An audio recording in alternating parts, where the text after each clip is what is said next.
भवदोद्धारं कबीरं नमामि भवदोद्धारं।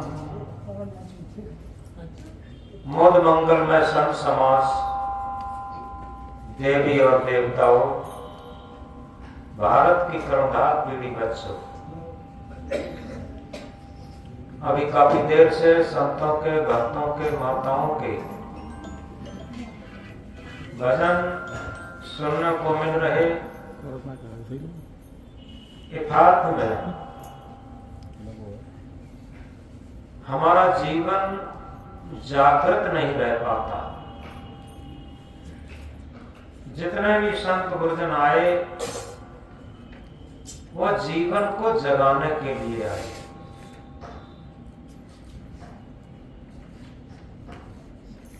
सदगुरु कबीर साहब जगाते हुए एक महामंत्र में कहते हैं,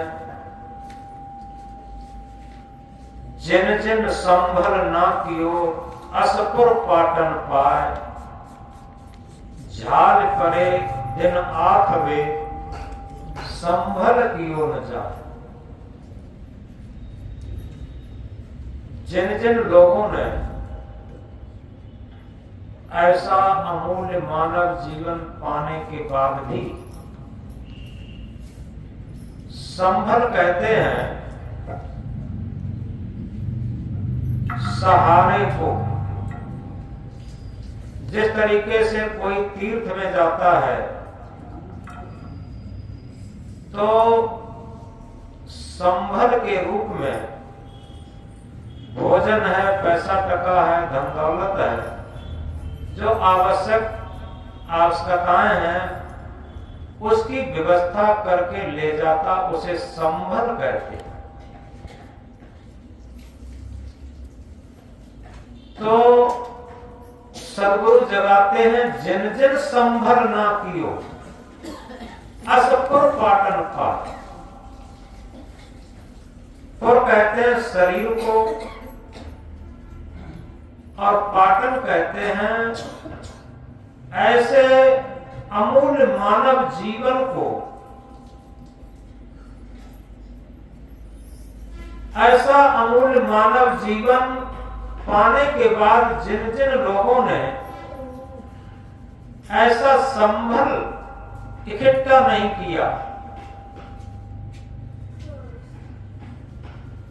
आगे क्या बताते, झाल परे दिन आठवे संभल कियो न जाए। जिस तरीके से दिन छुपने को होता है, झाल पड़ जाती, शाम सूर्य ढल जाता, सूर्य ढलने का नाम झाल परे, दिन आठवे, और दिन अस्त होने को होता, सूर्य अस्ताचल की ओर चलता, संभल कियो न जाए। फिर कोई संभल नहीं बनाया जा सकता। सदगुरु बाहर का उदाहरण देकर के आध्यात्म में अंदर समझाते हैं, क्योंकि बचपन में ये जीवन हंसते देखा, मस्त हुआ जवानी में, और बुढ़ापा आते रोते देखा। जो ढलता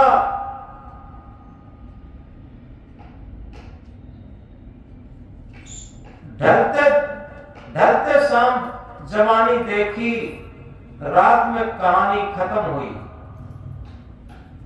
यानी जब बचपन होता है तो हंसते खेलते चला जाता, और जवानी में मस्ती भरी रहती, अहंकार भरा रहता, मद भरा रहता, और जब बुढ़ापा आता है तो पश्चाताप रहता। और जैसे ही शाम हुई, सूर्य अस्ताचल को चला, यानी मृत्यु की वेला आई, बस सब खत्म, कहानी सब खत्म हो जाएगी। अब हम किस टाइम संभल बनाएंगे यात्रा के लिए, मृत्यु की बाद की यात्रा के लिए हमने क्या संबंध बनाया।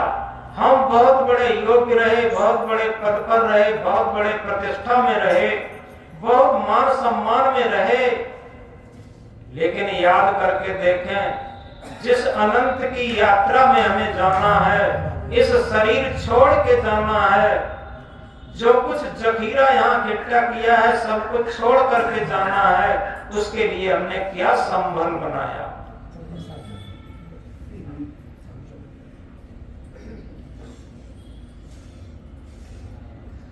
जो समेट रहे सब सपना है, जो समेट रहे सब सपना है, जो लुटा रहे वही अपना। हम थोड़ा गौर से समझें। हम पूरे जीवन समेटने समेटने समेटने समेटने में रह जाते, लेकिन वो सब सपना हो जाता। लेकिन जीवन में कुछ वो कहते हैं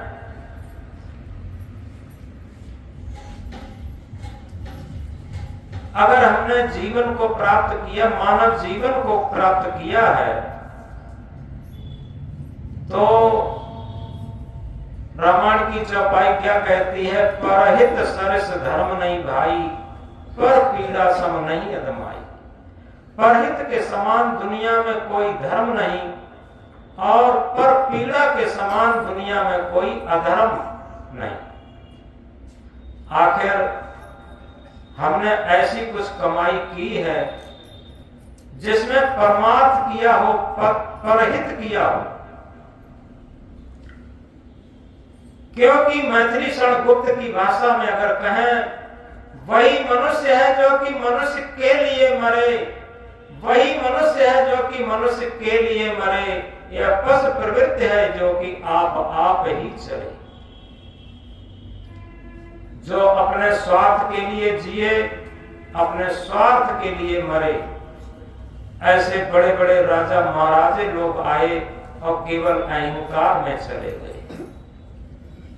एक रेगिस्तान की सच्ची घटना, एक फकीर मस्ती में दोपहरी में जा रहा था, गर्मी में, और वो भी रेगिस्तान में जहां कहीं पेड़ नहीं, छाया नहीं, जल की खास व्यवस्था नहीं, जा रहा था मन में गुनगुनाता हुआ मस्ती में। पीछे से एक रईस निकला। एक तरफ एक फकीर जा रहा है, पीछे से एक रईस आया ऊंट पर चढ़कर। एक रेगिस्तान में केवल ऊंट की सवारी है। ऊंट पर चढ़कर आया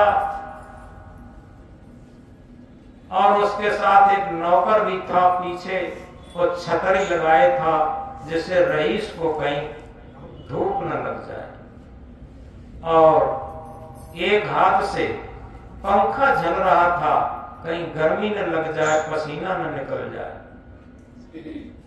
तो जैसे ही वो लोग फकीर के पास से निकलते हैं, तो राजन, उस रईस ने, उस राजा ने फकीर से कहा, अबे फकीर, इस रेगिस्तान में क्यों मरने के लिए धूप में जा रहा? फकीर तो फकीर मस्त था। उसने कहा, फकीर कभी नहीं मरता, जब मरता है तब रईस ही मरता। अब ये कहते हुए रईस को बड़ा गुस्सा भी आया, लेकिन क्या करे, चलता गया चलता गया। आगे क्या होता है, रेगिस्तान में तेज तूफान आया, और तूफान में नौकर और रईस दोनों समझ नहीं पाए, ऊंट से गिरे सिर के बल और दोनों मर गए।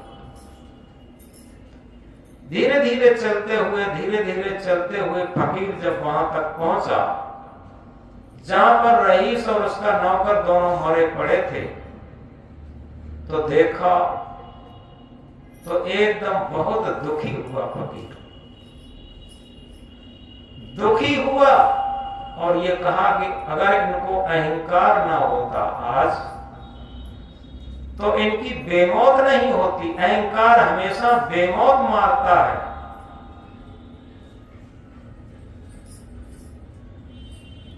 तो इस तरीके से वही नहीं, आप देखें इतिहास इस बात से भरा पड़ा है। हिटलर ने लाखों लोग मारे थे और वो इतना दुखी हुआ, संतप्त हुआ, आत्महत्या करके मरा। औरंगजेब इतना खूंखार था, उसने लाखों लोग मरवाए दिल्ली के अंदर, और जब वो 90 वर्ष का था तब चलने में असमर्थ था। उसने एक पत्र लिखा अपने बेटों के लिए कि बेटो, आज मैं पश्चाताप कर रहा हूं और मेरे आंसू निकल रहे। मैंने इस धन दौलत के लिए, इस राज्य के लिए बहुत जघन्य अपराध किए हैं, पेट भर पाप किए हैं, लेकिन हमें पता है वो सारे जघन्य अपराधों का फल मुझे ही भोगना पड़ेगा। मैं अंदर से थर-थर कांप रहा हूं। पुत्रों, हम तुम्हें एक सलाह देते हैं कि अपनी भले ही गरीबी में जीविकोपार्जन कर लेना, लेकिन इस जीवन में जघन्य अपराध मत करना। आज मेरा अहंकार गला, और ऐसा अहंकार अगर पहले गला होता तो इस राज्य के लिए, इस धन दौलत के लिए इतना जघन्य अपराध नहीं करता। और लिखा आगे कि मैं खाली हाथ आया था और इतना पापों का भार लाद के यहां से जा रहा हूं। मुझे बहुत डर लगता है जब खुदा के दरबार में जाऊंगा तो किस तरीके से मुझे पेश होना पड़ेगा और कितना मुझे कष्ट उठाना पड़ेगा, इसका प्रतिफल भोगना पड़ेगा। मैं थर-थर अंदर से कांप रहा हूं। ऐसा पत्र लिखा था। तो इस तरीके से कई लोग ऐसे हुए जिन्होंने लाखों लोगों को कटवाया, और बाद में जब समाज और जनता जागरूक हुई, उनको मार करके चौराहे पर टांग दिया। तो इस प्रकार गहराई से हम समझें,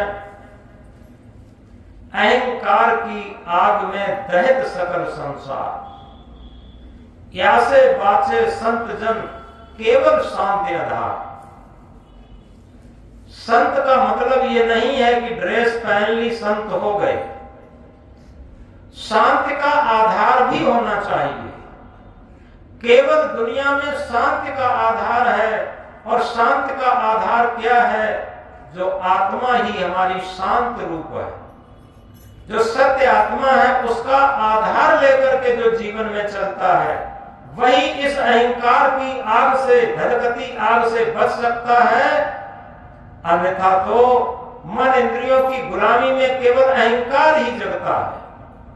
अहंकार की आग में दहित सकल संसार, याते बाचे संत जन केवल शांति आधार।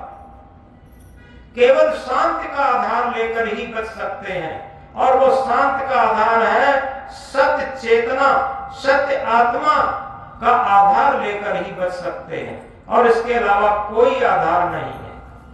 देखो, रामायण में भी कहा है, सत्य समान धर्म नहीं दूजा, जप तप यज्ञ होम नहीं पूजा। सत्य के समान दुनिया में कोई धर्म नहीं, कोई जप नहीं, कोई तप नहीं, कोई तीर्थ नहीं, कोई व्रत नहीं, कोई कर्मकांड नहीं। कबीर साहब कहते हैं, सांच बराबर तप नहीं, झूठ बराबर पाप, जाके हृदय सांच है ताके हृदय आप। सदगुरु कबीर साहब बहुत वैज्ञानिक, आध्यात्मिक वैज्ञानिक बात कहते हैं, जिसके हृदय में सांच है। जिब्या पर सांच नहीं कहा, जिब्या से पर तो एक पागल भी सांच कहना जानता, सब कोई कह सकता।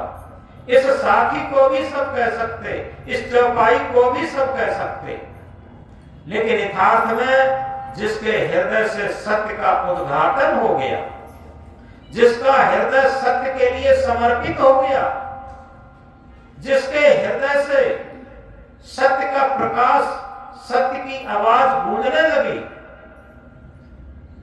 तो इस बात को बहुत गहराई से समझें। आज का विचार भी इसी पर लिखा गया कि हमारा मन, हमारा जीवन जितना जितना निर्मल होता जाता है और उतना ही जीवन महान पवित्र होता जाता। इस बात के लिए हम एक सूत्र को समझें। ये कहा है, देखकर मत रीझना ऊपर की सफाई पर, देखकर मत रीझना ऊपर की सफाई पर, वर्क सोने का लगा है गोबर की मिठाई पर। कोई गंदी मिठाई हो अंदर से और ऊपर से चांदी और सोने का वर्क लगा दिया जाए तो क्या अंदर की गंदगी उसकी खत्म हो जाएगी? इसी तरीके से बाहर की बनावट, मिलावट और दिखावट करके हम जीवन में कुछ का कुछ दिखाते रहते, कुछ का कुछ बने रहते। अंदर से, बाहर से एक सज्जन दिखना चाहते, अंदर से दुष्ट दुर्जन रहना चाहते। बाहर से सुंदर दिखना चाहते, अंदर से काले कलूटे रहना चाहते। बाहर से हम संत दिखना चाहते, अंदर से असंत रहना चाहते। ये जीवन की दोहरी जिंदगी, यही तो अहंकार का कारण है, यही तो हार का कारण है, यही तो पश्चाताप का कारण है। तो इस तरीके से हम समझें। एक जगह कहा है, शहीदों के नाम पे डिगरियां नहीं होती, शहीदों के नाम पे डिगरियां नहीं होती, वीरांगनाओं के हाथ में चूड़ियां नहीं होती, वीरांगनाओं के हाथ में चूड़ियां नहीं होती।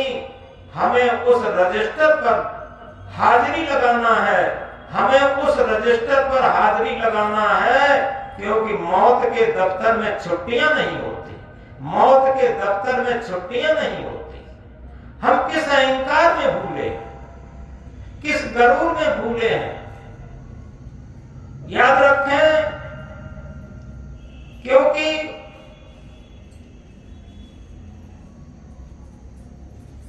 जीवन बहुत क्षणिक है। कहा नहीं जाता किस क्षण ये पानी जैसा बबूला फूट जाए।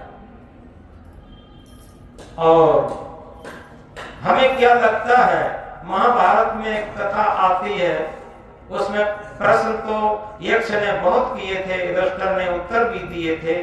एक बहुत मार्मिक प्रश्न था। कहा कि युधिष्ठिर, दुनिया में सबसे बड़ा ताज्जुब किया है।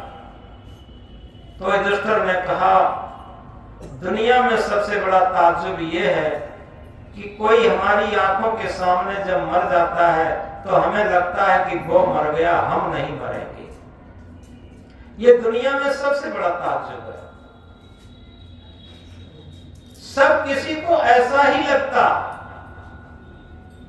और ये सबसे बड़ा अहंकार का कारण ये होता है, हमें दूसरे की छोटी छोटी गलतियां बहुत बड़ी बड़ी पहाड़ के समान दिखाई देती, और अपनी बड़ी बड़ी गलतियां, बहुत बड़ी पहाड़ जैसी गलतियां वो दिखाई ही नहीं देती।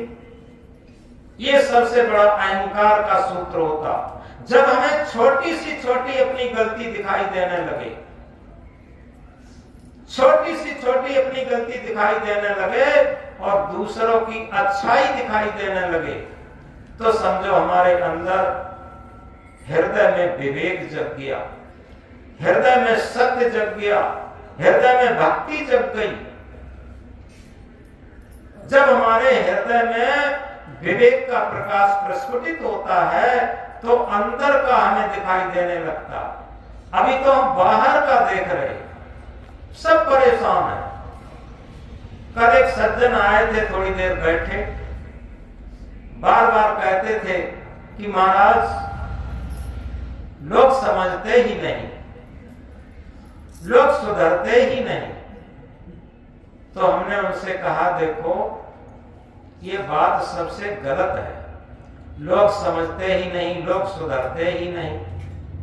अरे लोग समझें या न समझें, लोग सुधरें या न समझें, न सुधरें, सबसे पहले हमें सुधरना। लोगों से क्या लेना देना? लोग कैसे हैं, क्या मतलब? अरे हम प्यासे बैठे हैं, लोग पानी पिए बैठे हैं। अब हम प्यासे बैठे हैं, हमने पानी नहीं पिया तो हमारी प्यास नहीं बुझी, और जब हम पानी पिएंगे तभी तो हमारी प्यास बुझेगी। ऐसे ही भोजन हम करेंगे तभी तो भूख जाएगी। इसी प्रकार श्रम तो करता नहीं, फल की करता चाह। श्रम तो करता नहीं, फल की करता चाह, क्या मंजिल मिल जाएगी बिना चले ही राह। हम किसी भी क्षेत्र में हैं और उस क्षेत्र का श्रम नहीं करते, कर्तव्य नहीं करते, कर्तव्यनिष्ठ नहीं है, आत्म प्राण नहीं है, सत्य प्राण नहीं है, भक्ति प्राण नहीं है, तो हमें सफलता कैसे मिल जाएगी? हम इच्छा करते हैं कि हमें स्वर्ग मिल जाएगा, वैकुंठ मिल जाएगा, मोक्ष मिल जाएगा, कल्याण मिल जाएगा, आत्म परमात्मा साक्षात्कार हो जाएगा। कैसे हो जाएगा? इसीलिए सदगुरु कबीर देव ने कहा, चाहत सुख दुख संगन छाड़ा, भमर जाल बिच आसन माड़ा।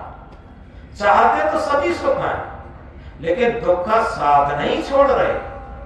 सबसे बड़ी बात ये, हम खूब सुख का वर्णन करते हैं, शांति का वर्णन करते हैं, आत्म परमात्मा का वर्णन करते हैं, मोक्ष का वर्णन करते, लेकिन हम वही बंधन पर बंधन, राग द्वेष छल कपट झूठ फरेब सब बनाते चले जा रहे हैं। जब वही राग द्वेष छल कपट झूठ बनाते चले जा रहे हैं, फिर मुक्ति शांति सुख कैसे मिले? यथार्थ में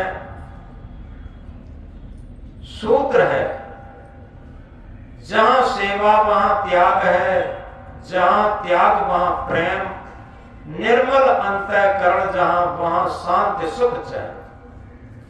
जहां सेवा वहां त्याग है और जहां त्याग वहां प्रेम, निर्मल अंतःकरण जहां वहां शांति सुख चैन। हमारा मानव जीवन सेवा भाव से जुड़ा। अगर हमारे हृदय में सेवा भाव जागृत हो गया, हमें लगे कि हमारा संपर्की पहले खाए हम बाद में खाएं, पहले वो संतुष्ट सुखी हो तब हम सुखी संतुष्ट हो, दूसरे के सुखी संतुष्टि में हमारी सुखी संतुष्टि होती हो, तो समझो हम परमार्थ के मार्ग में हैं। और हमें लगे कि हमें मिले, दुनिया मरे तो मरने दो, तो यही स्वार्थ की दृष्टि है। निस्वार्थ साथ दे सज्जन का, निस्वार्थ साथ दे सज्जन का सच्चा उपकार यही तो है। सज्जन और दुर्जन में केवल अंतर ड्रेस और वेश का नहीं है, केवल भावनाओं का है। अगर हमारे अंदर निस्वार्थ भावना है, परमार्थ भावना है, तो निश्चित है हमारे अंदर सज्जनता का भाव है, संत भाव है, भक्त भाव है। और हमारे अंदर स्वार्थ भाव है, स्वार्थ की संकीर्णता भरी हुई है। अभी हमने कहा था मैथिली शरण गुप्त की भाषा में, वही मनुष्य है जो कि मनुष्य के लिए मरे, यह पशु प्रवृत्ति है जो कि आप ही चरे। केवल अपने स्वार्थ की पूर्ति के लिए ही उसकी मन इंद्रियां रात दिन दौड़ रही हैं, देखने के लिए, सुनने के लिए, चखने के लिए, और मन अपनी लोलुपता के लिए। तो समझो उसके अंदर दुष्टता दुर्जनता भरी हुई है, क्योंकि मन की दुष्टता दुर्जनता ऐसे नहीं जाती। मन को तपाया नहीं गया, मन को जितना हम उसका भोग देते रहेंगे उतना वो बलवती होता रहेगा। मन का तपाना क्या है? तपश्चर्या क्या है?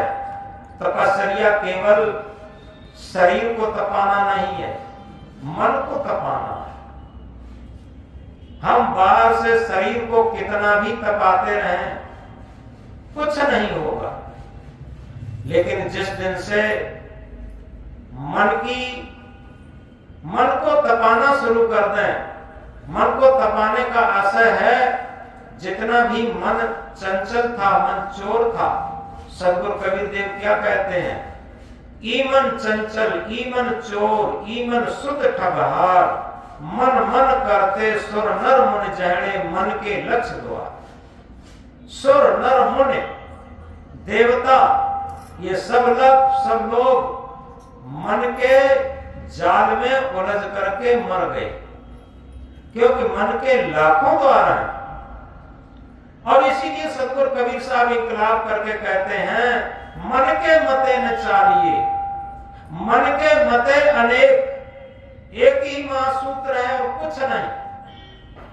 हमारा मन जिधर लोलो बह जाता और उधर ही रोज भाग के जाते हैं, तो निश्चित समझो कि हम बंधन के, कष्टों के, स्वार्थ के, मन की लोलुपी के ही काम कर रहे हैं।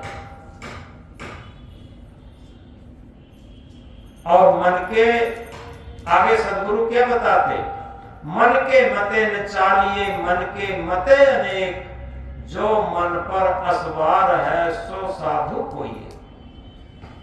यानी मन पर असवार होना, आत्मा के तल पर जिसका मन चलता है, आत्मा आवाज पर जिसका मन चलता है, आत्मा के सत्य निर्णय पर जिसका मन चलता है, समझो भाई मन पर असवार होकर के जिधर जाएगा, जिधर आत्मा का भाव, आत्मा की भक्ति, आत्मा का परमार्थ जिधर होगा उधर ही मन जाएगा। अब मन स्वार्थी नहीं रहा, मन लोलुपी नहीं रहा, मन निर्मल हो गया, मन पवित्र हो गया। मन तब तक पवित्र नहीं होता जब तक इसे तपाया न जाए, इसे निखारा न जाए, इसे गुरु भक्ति में न लगाया जाए। गुरु भक्ति यही है, मन पर असवार होकर के और हम भक्ति मार्ग में, परमार्थ मार्ग में, सत्य मार्ग में, आत्मा की आवाज के मार्ग में से चलाएं। ये तपश्चर्या है मन को शुद्ध और निर्मल बनाने के लिए। तो इस प्रकार हम इस बात को गहराई से याद रखें कि ज्ञान की बातें रट लेना ये बहुत सरल बात है, और ज्ञान की बातों के अनुसार अपना जीवन बना लेना, अपना आचरण ढाल लेना, यही भक्तत्व है, यही संतत्व है। कबीर साहब इसे बहुत गहराई से कहते, कबीर का गाया गावेगा, अज गैबा धक्का पावेगा। कबीर साहब की गहरी गहरी बातें याद कर लेना और उन्हें कह देना बहुत सरल है। वो उसी तरीके से है, 56 प्रकार के व्यंजन बनाने की कला एक पुस्तक में लिखी होती है, जिसे पाक शास्त्र कहते हैं। और पूरा का पूरा पाक शास्त्र हम रट लें और किसी बहुत बड़े जन समाज में कह दें, अब श्रोता या वक्ता से वो पूछें कि भाई बताओ, चाहे श्रोता बताएं चाहे वक्ता बताएं, अमृति का स्वाद कैसा था, तो न वक्ता बता पाएगा न श्रोता बताएगा। पूरा पाठ शास्त्र रटा हुआ है, वो कह दिया गया, सुनने वालों ने सुन लिया, कहने वाले ने कह दिया। इसी तरीके से जितने भी धार्मिक पाठ शास्त्र हैं, चाहे वो बीजक हो, गीता हो, रामायण हो, भागवत हो, उपनिषद हो, वेद हो, कुछ भी हो, ये सब धार्मिक पाठ शास्त्र हैं। ये पूरा का पूरा रट के कह दिया जाए, लेकिन किसी से पूछा ध्यान की स्थिति क्या है, मन को अमन करने की स्थिति क्या है, नहीं बता पाएंगे। जिसे स्वरूप स्थिति, आत्म स्थिति कहते हैं, वो क्या है, नहीं बता पाएंगे, क्योंकि उसी तरीके से पाठ शास्त्र की तरीके से रटा हुआ है। इसलिए बनावट, मिलावट और दिखावट से हटकर के हमें सहज जीवन जीना, ये सबसे आसान तरीका है, सरल तरीका है धार्मिक होने का, भक्त होने का और संत होने का। क्योंकि सादा खाओ, सादा पहनो, आफत न सिर पर आएगी, 4 दिन की जिंदगी आराम से कट जाएगी। हम सादा खाएं, सादा पहने तो कोई भी आफत सिर पर नहीं आएगी। सादा खाने का आशय क्या है? केवल मुंह से खाने का नहीं है। हमारी जितनी भी ज्ञान इंद्रियां हैं, कर्म इंद्रियां, ये सारी इंद्रियां भोजन लेती हैं। आंख का भोजन क्या है? रूप। कान का भोजन क्या है? शब्द। नासिका का भोजन क्या है? गंध। जिह्वा का भोजन क्या है? रस। सतगुरु कबीर साहब ने क्या कहा? खट्टा मीठा चरफरा जिह्वा सब रस ले, चोरों कुतिया मिल गई को पहरा दे। ये जिह्वा इतनी लंपट, और याद रखें जिसकी जिह्वा जितनी लंपट होगी उतनी सारी इंद्रियां उतनी ही लंपट होंगी। कोई ताकत नहीं है जिह्वा को लंपट करके इंद्रियों की लंपटता को रोक सके। सबसे पहले हम याद रखें, हमारा भारतवर्ष ऋषि मुनियों का देश रहा। यहाँ पहले चाहे राजा का बेटा था, चाहे मजदूर का बेटा था, ये गुरुकुल में पढ़ने जाते थे भौतिक शिक्षा। जहां गुरुकुल में गायों को चराना, गायों की सेवा करना और बहुत सादा जीवन जीना होता था। वहां कोई मन की गुलामी नहीं थी, मन की लंपटता नहीं थी। गुरु ने आदेश दिया कि जाओ गायों की सेवा करो, गायों का गोबर डालो, और तो सब कुछ करना था, सेवा भाव आता था।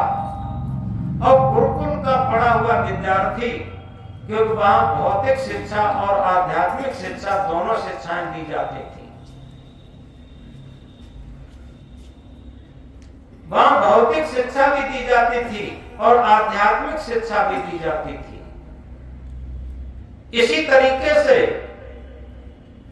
अगर हम जीवन में भौतिक शिक्षा को भी ग्रहण करें और आध्यात्मिक शिक्षा को भी ग्रहण करें, कोई आदमी ये समझे कि हम बहुत डिग्री होल्डर, डिप्लोमा होल्डर हो गए, तो ये डिग्री और डिप्लोमा ये केवल रोटी, कपड़ा और मकान तक सीमित है। ये मन क्या है, उसे एकाग्र कैसे करें, जीवन क्या है, जन्म क्यों होता है, और इसी के साथ इस जीवन को संचालित करने वाली जो सत्य सत्ता है, आत्म सत्ता क्या है, ये भौतिक शिक्षा जवाब नहीं दे पाएगी। अगर रटा हुआ कुछ कह भी लिया, उससे संतुष्टि भी नहीं मिलेगी। इसलिए आध्यात्मिक शिक्षा जब हम सेवा भाव के द्वारा उसकी शुरुआत करते हैं तो हमें अपने अंदर का ही अध्ययन होता है। जिसे कहा है, जानो अपने आप को, खोजो अपने आप, अपने को जाने बिना मिटे नहीं संताप। सारे संतापों, सारे दुखों से अगर हटना चाहते हैं तो एक ही सूत्र है। जितने भी धार्मिक ग्रंथ हैं, जितने भी धार्मिक मत मजहब हैं, जितने भी धार्मिक महापुरुष हैं, आदर्श पुरुष हैं, उनका सबका एक मत है। क्या है? अपने आप को जानना। जानो अपने आप को, खोजो अपने आप, और अपने आप को ही खोजना। अपने को जाने बिना मिटे नहीं संताप। हमने विश्व की सारी बातें जान ली, लेकिन अपने आप को नहीं जान पाया तो कुछ नहीं।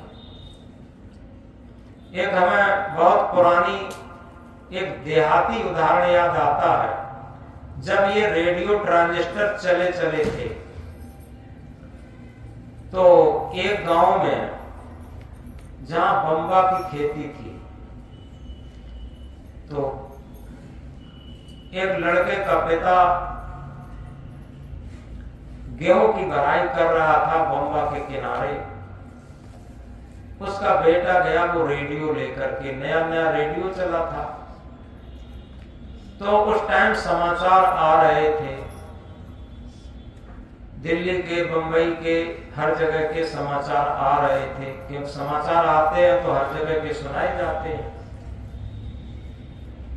वो खेत में एक मेड़ पर रेडियो रख करके चला गया, समाचार आते रहे, उसका पिता कुछ सुनता भी रहा।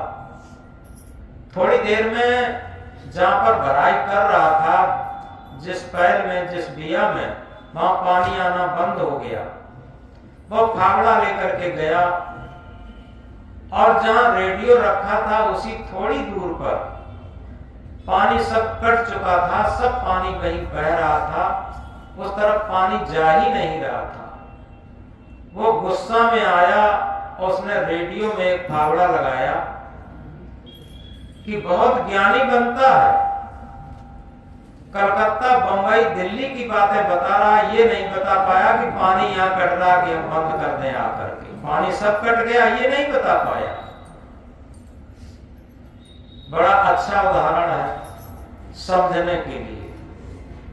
हम ज्ञान विज्ञान की सारी बातें जान जाते हैं, लेकिन हम ये नहीं जान पाते कि हमारा मन विकारों की तरफ कट रहा है, विकारों की तरफ जा रहा है, गलतियों की तरफ जा रहा है, और हम ज्ञानी बने बैठे हैं, चारों तरफ का ज्ञान विज्ञान की बातें कह रहे हैं, उस रेडियो की तरीके से रटी हुई, जो उसमें आ रहा है वो सब कह रहा है। इसी तरीके से हमारे मन में जो फीडिंग हो चुकी है, टेप हो चुकी है, किसी किसी मन में बहुत बहुत सारे ग्रंथ याद कर लिए जाते, क्योंकि जिस तरीके से चिप में भरा जाता है, ऐसे ही ये मन चिप संसार में सबसे बड़ी चिप है। इसमें सारे संसार का ज्ञान भरा जा सकता, बहुत बड़ी चिप है, और इसमें भरा हुआ ज्ञान सब कह दिया जाए, लेकिन उससे ये नहीं जान पाएंगे कि इस शरीर के अंदर ही जो ड्राइविंग सत्ता है, सत्य सत्ता है, आत्म सत्ता है, वो कहां है। तथा दूसरी बात, ये मन फिर सारे ज्ञान विज्ञानों को जानता हुआ हमारे न चाहने पर भी ये चंचल बना रहता, चोर बना रहता, शुद्ध ठगहार बना रहता। वो क्यों बना रहता? सबसे बड़ी बात ये। तो कबीर साहब कहते हैं, मन के मते न चालिए, मन के मते अनेक, जो मन पर असवार है सो साधु कोई एक। सच्चा साधक, सच्चा भक्त, सच्चा संत वही है जिसका मन अपना कंट्रोल में है, इथार में। 10 इंद्रियन पे मन है राजा, मन बस होए सिद्ध सब काजा। ये 10 इंद्रियों पर मन एक शासन करता है। अगर मन न हो तो आंख भी नहीं खुलेगी, हाथ भी नहीं चलेगा, पैर भी नहीं चलेगा। ये सब मन से संलग्न होकर के ही चलते हैं, मन से प्रेरणा पाकर के ही चलते हैं, और उस मन को हम जीवन भर नहीं समझ पाते। जब उस मन को भी नहीं समझ पाते तो आखिर जिसे आत्म परमात्मा कहते हैं उसे क्या समझेंगे। इसलिए जो हमने शुरू में महामंत्र कह रहे थे, जिन जिन संभल ना कियो असपुर पाटन पाए, झाल परे दिन आठवे संभल कियो न जाए। यथार्थ में अगर सही पूछा जाए, मानव जीवन प्राप्त करने के बाद हमारा जो वास्तविक लक्ष्य है वो यही है, क्योंकि सृष्टि का श्रमण प्राणी मनुष्य अगर देखा जाए तो सबसे दुखी ये मनुष्य ही ज्यादा है। सुबह उठते ही आप बाहर निकल जाइए तो जो जंगली जानवर हैं, अभी कहीं कहीं थोड़ा जंगल बचे हैं वहां देखें जाकर के, खरगोश दौड़ रहे हैं, हिरण भाग रहे हैं बड़ी आनंद में, और जितने जंगली जानवर हैं सब भाग रहे हैं, पपिया बोल रहे हैं, मोर बोल रहे हैं, फूलों पर भंवरे मंडरा रहे हैं, पतंगे वो तितलियां हिला रही हैं। ये देखो सब उसी तान में हैं, अपनी अपनी मस्ती में, अपनी अपनी निश्चिंती में। लेकिन पता नहीं इस आदमी को क्या हो गया, ये रात दिन कुड़ता और फेंकता है, रात दिन टेंशन और चिंता में चला जाता। और अगर सही तरीके से निष्कर्ष निकाला जाए, जिसे सृष्टि का सिरमौर प्राणी मनुष्य कहते हैं, वही सबसे दुखी प्राणी है। आखिर इस बात को समझना ही आध्यात्मिक विद्या है। दुख क्या है और दुख का कारण क्या है और दुख का निवारण क्या है, क्योंकि हम दुख को ही नहीं समझ पाते। सबसे पहले समझना तो यही है, दुख क्या है। दुख का कारण जब समझ में आएगा तभी निवारण भी समझ में आएगा। सदगुरु ने बीजक में कहा है, बहुत दुख दुख दुख की खानी, तब बचे हो जब राम है जाने। बहुत दुख, 3 बार दुख कहा। हमारे पास 3 साधन हैं, तन मन वचन, और तीनों साधन हमारे दुख में लगे हुए हैं। तन के 3 पाप हैं, चोरी हिंसा व्यभिचार।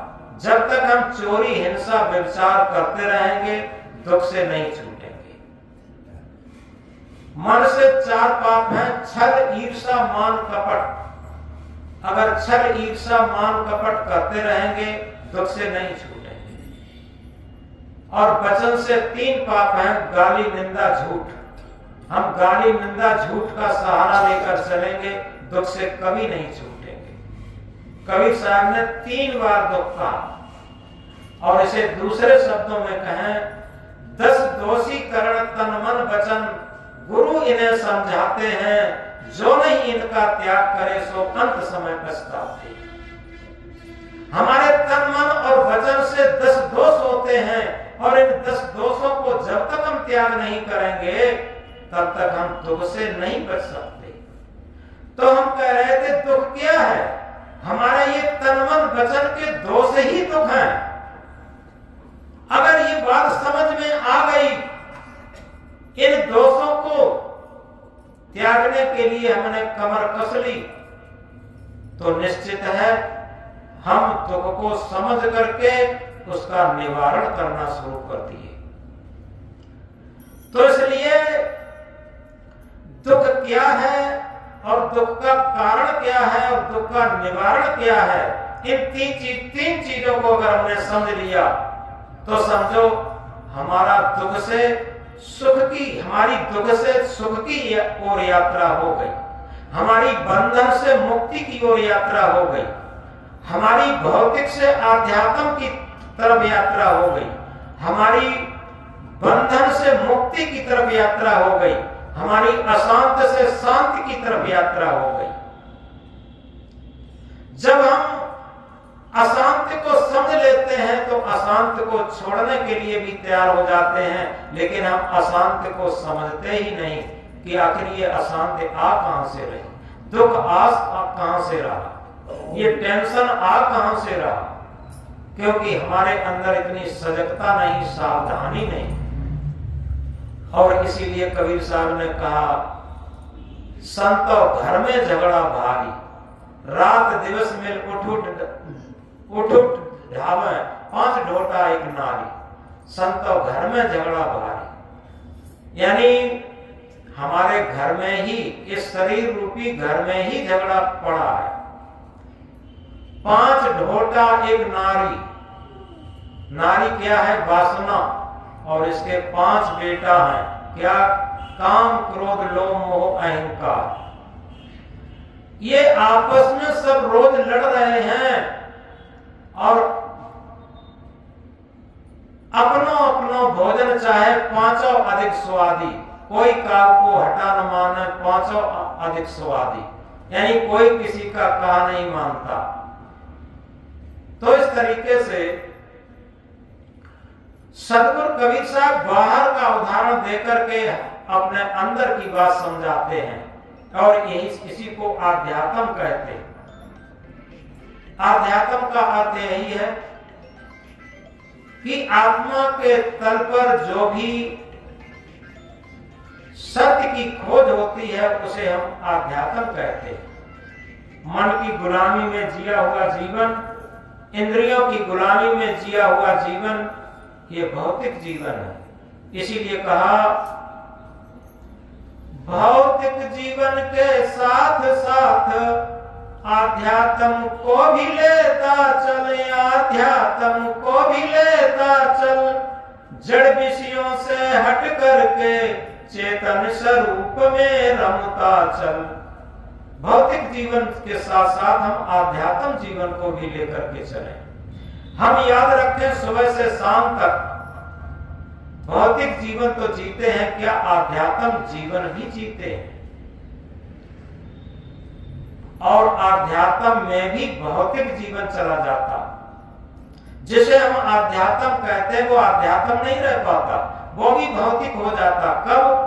हमारे मन की जब चाल बदलती है तब। किस तरीके से? एक उदाहरण से समझें। एक व्यक्ति मांगने के लिए निकला, बड़ी सरल तरीके से समझ में आ जाएगा। मांगने के लिए निकला तो एक मंदिर में भीड़ भाड़ दिखाई दी, तो उसने सोचा यहाँ कुछ मिल जाएगा, पैसा टका। मंदिर में गया, कहा भैया हमें भी कुछ पैसा टका मिलता। तो लोगों ने कहा यहाँ पैसा टका कहाँ रखा, यहाँ तो मंदिर में तो चढ़ाना पेड़ा है, बर्फी है, फल फ्रूट है, ये चढ़ रहा है और इसमें से कुछ खाना चाहो तो खा लो। तुम्हारे लिए चढ़ाना कहाँ रखा, तुम्हारे लिए पैसा टका कहाँ रखा, यहाँ नहीं मिल पाएगा तुम्हें कुछ। वहां से चल दिया। एक मस्जिद में थी भीड़ भाड़, वहां पहुंचा, उसने कहा भैया खुदा के नाम पर हमें भी कुछ मिलता। तो लोगों ने कहा यहाँ कुछ नहीं, यहाँ तो खाने के लिए भी नहीं है, अगर तुम्हें नमाज पढ़ना हो तो पढ़ लो, यहाँ तो कुछ नहीं मिल पाएगा तुम्हें। फिर और बड़ा तो एक गिरजाघर में भीड़ भाड़ थी, वहां प्रार्थना हो रही थी। तो लोगों ने कहा कि यहाँ तुम्हें मिलेगा कुछ नहीं, अगर तुम्हें प्रार्थना करनी है तो यहाँ पर कर लो। और जब बढ़ के गया तो गुरुद्वारे में पहुंचा, वहां लंगर चल रहा था। लोगों ने कहा अरे भैया भूखे प्यासे हो तो भोजन कर लो, लंगर चल रहा है, पैसा टका यहाँ कहाँ रहता है, यहाँ तो भंडारा चलता रहता है, भोजन कर लो। वहां से भी चला, बीच शहर में से होके निकल रहा था, एक दुकान पर बहुत भीड़ दिख रही थी। उसने सोचा यहाँ भी देख ले, यहाँ भीड़ बहुत मालूम पड़ती है। तो उसने कहा कि भैया, और वहां क्या था, मदिरालय था। तो वहां भीड़ भाड़ थी, कोई पी चुका था, कोई खरीद रहा था, कोई खरीदने के लिए रुपया निकाल रहा था। उसने कहा भैया ईश्वर के नाम पर, परमात्मा के नाम पर, खुदा गॉड के नाम पर, देवी देवता के नाम पर हमें भी कुछ मिलता। तो वहां कुछ लोग शराब के नशा में थे, किसी ने 10 रुपए निकाले, किसी ने 50 और किसी का 100 का नोट निकला और नशे में थोड़ी ही देर में उसके 300-400 रुपए में हो गए। अब वो बोलता है, लोग कहते हैं कि भगवान मंदिर में रहता है, लोग कहते हैं ईश्वर गिरजाघर में रहता है, लोग कहते हैं खुदा मस्जिद में रहता है। हमें तो सच्चा परमात्मा इस मदिरालय में नजर आया, जहां उसके 300-400 रुपए मिल गए। तो इस तरीके से ये क्या है, हमारी भावना आध्यात्म क्षेत्र में होने के बाद भी हम आध्यात्म लाभ नहीं समझ पाते। हम वही समझ पाते हैं कि बाहर से जो मान सम्मान मिले, बाहर से धन दौलत मिले, पूजा प्रतिष्ठा मिले, अच्छा अच्छा खाने को मिले, बस इसी को समझते हैं। ये नहीं समझते हैं हम नाम लेते हैं ध्रुव का, प्रहलाद का, मीरा का, सबरी का, आखिर उनका जीवन तो देखें। उनका जीवन किस तरीके से, उन्होंने कैसे तपस्या करी। नाम लेते हैं सदगुरु कबीर साहब का, नाम लेते हैं भगवान बुद्ध का, महावीर स्वामी का, इनका नाम लेते हैं, लेकिन उनके जीवन को तो देखिए, कितनी तपस्या की उन्होंने, किस तरीके का आदर्श स्थापित किया, कितना भक्ति मार्ग, त्याग मार्ग, वैराग्य मार्ग से चल करके अपने जीवन को तपा करके और अपने जीवन को महान बनाए। केवल उनकी कहानी कहने से नहीं होगा, उनके बताए हुए रास्ते पर चलकर होगा, उनका आदर्श अपने जीवन में उतारने से होगा। तो इस प्रकार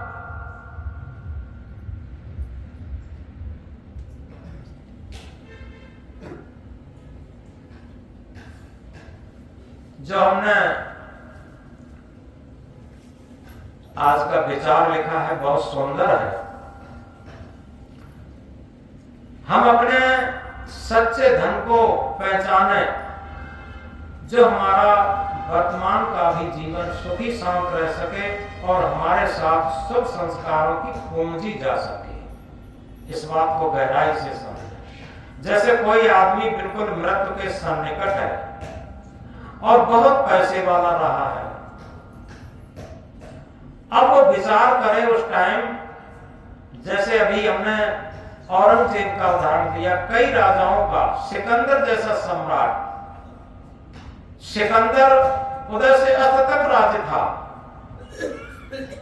भारत के एक छोटे हिस्से पर जब उसने विजय प्राप्त की तो विजय यात्रा निकाल रहा था सड़क पर और सारे लोग उसके सम्मान में खड़े थे, लेकिन एक संतों की टोली निकल रही थी, 4-5 संत। सारा रोड खाली हो गया था, लेकिन अचानक कहीं से संतों की एक टोली आ गई, 4-5 संत निकल रहे थे और वो बीच में ही निर्भीकता से चले आ रहे थे। सिकंदर बीच रास्ते से जा रहा था, उसे बहुत आश्चर्य हुआ सिकंदर को कि कैसे लोग हैं, हमारी डर की वजह से सारा रोड खाली हो गया और ये लोग सामने से चले आ रहे हैं, न प्रणाम करते हैं, न नमस्कार करते हैं, कुछ नहीं करते। तो सिकंदर ने अहंकार में कहा, क्या तुम लोग मेरा नाम नहीं जानते? तुम लोग मेरे को नहीं जानते? तो उनमें से बूढ़े संत ने क्या कहा कि हम आपसे अच्छी तरीके से परिचय है और आपको हम अच्छी तरीके से जानते हैं। तो सिकंदर ने कहा कि अच्छी तरीके से जानते हो? उसे ताज्जुब हुआ, ये जानते भी हैं और इतनी निर्भीकता इनके अंदर है, क्या जानते हो मेरे बारे में? तो बूढ़े संत ने कहा, आपके बारे में हम ये जानते हैं, आपका परिचय पूरा बता दें, आप मेरी दासी के दास हो, ये कहा। अब सिकंदर बहुत हैरान हो गया, क्या कह रहे हो? आपकी दासी के दास में कैसे हो सकते? इतना बड़ा मैं सम्राट हूं, उदय से मेरा अंत तक राज्य है।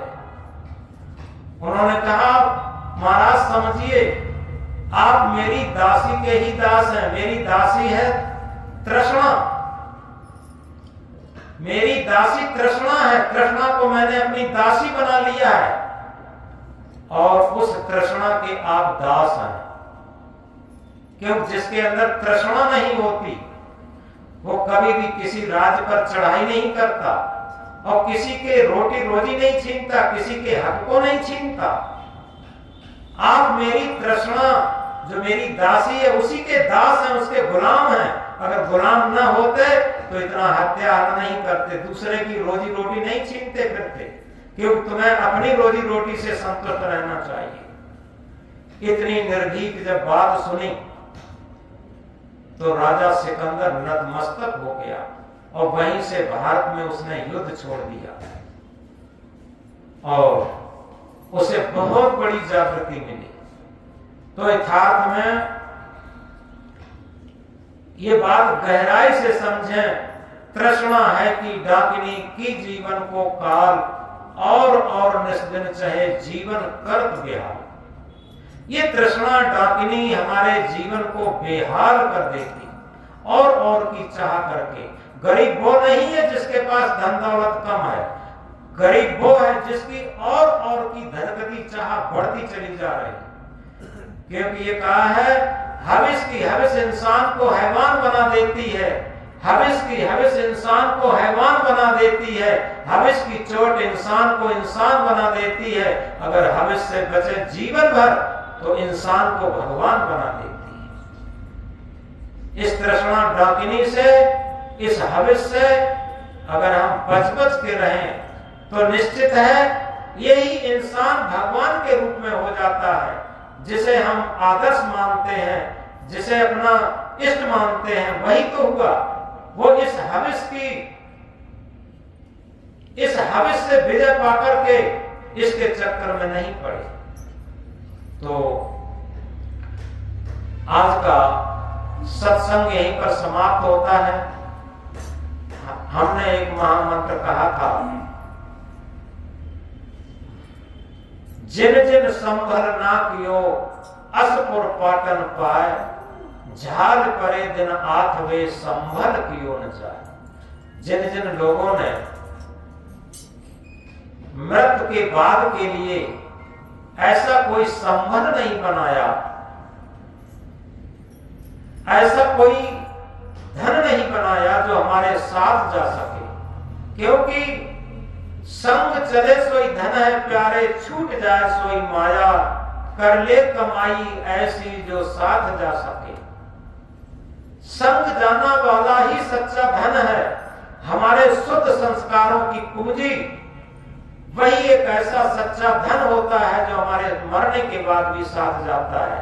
और जब वो पूंजी हमारे पास होगी तो हम यहाँ पर रोते गिड़गिड़ाते हुए नहीं जाएंगे, बहुत शांति में, बहुत मस्ती में जाएंगे। क्योंकि सच्चा धन हमारे पास है। और जहां पर परिवार वाले भी साथ नहीं देंगे, रिश्तेदार साथ नहीं देंगे, यहाँ की प्रतिष्ठा साथ नहीं देगी, ये शरीर भी साथ नहीं देगा, कुछ भी साथ नहीं देगा, वहां पर हमारे अच्छे संस्कारों का साथ होगा। यह जीवन की सबसे बड़ी महानता। तो इसलिए सदगुरु तेरे ज्ञान ने इंसान बना दिया, इंसान बना दिया, जीना सिखा दिया, जीना सिखा दिया, मरना सिखा दिया। सदगुरु तेरे ज्ञान ने इंसान बना दिया। यथार्थ में सच्चे सदगुरु का सच्चा ज्ञान ही हमें सच्चा इंसान बना देता है। जिस सच्चे इंसान बनकर के हम सच्चा जीवन जीना जानते हैं, और जो सच्चा जीवन जीना जान जाता है वही सच्चा मरना जान जाता है, और जो सच्चा मरना जान जाता है और वही इस जीवन में भी परम मुक्त शांत के धाम में जाता है। और उसी के लिए कहा है, आया है सो जाएगा राजा रंक फकीर, एक सिंहासन चढ़ चला एक बंधा जात जन। यहाँ आया है उसे जाना पड़ेगा, चाहे कोई भी हो, राजा हो, रंक हो, फकीर हो, कोई अंतर नहीं पड़ता।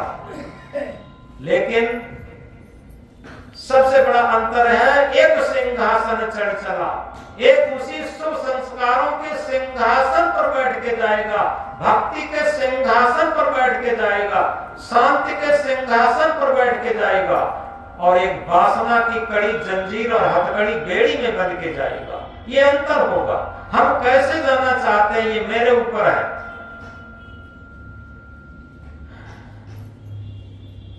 तो आज की बात यहीं पर खत्म होती है। हम याद रखें, हम उनको याद किया करते हैं जो परमार्थ में जिया करते हैं। हम उनको याद किया करते हैं जो परमार्थ में जिया करते हैं, अगरबत्ती की तरीके से सुलग कर भी खुशबू दिया करते हैं। इस बात को गहराई से याद करें। जैसे अगरबत्ती जलने के बाद भी खुशबू देती रहती, ऐसे ही महापुरुष भी आज महापुरुष नहीं है, लेकिन उनके सद्गुणों की सुगंधी, उनकी रहनी कहनी की सुगंधी, उनकी आदर्श की सुगंधी आज भी हम ले रहे हैं।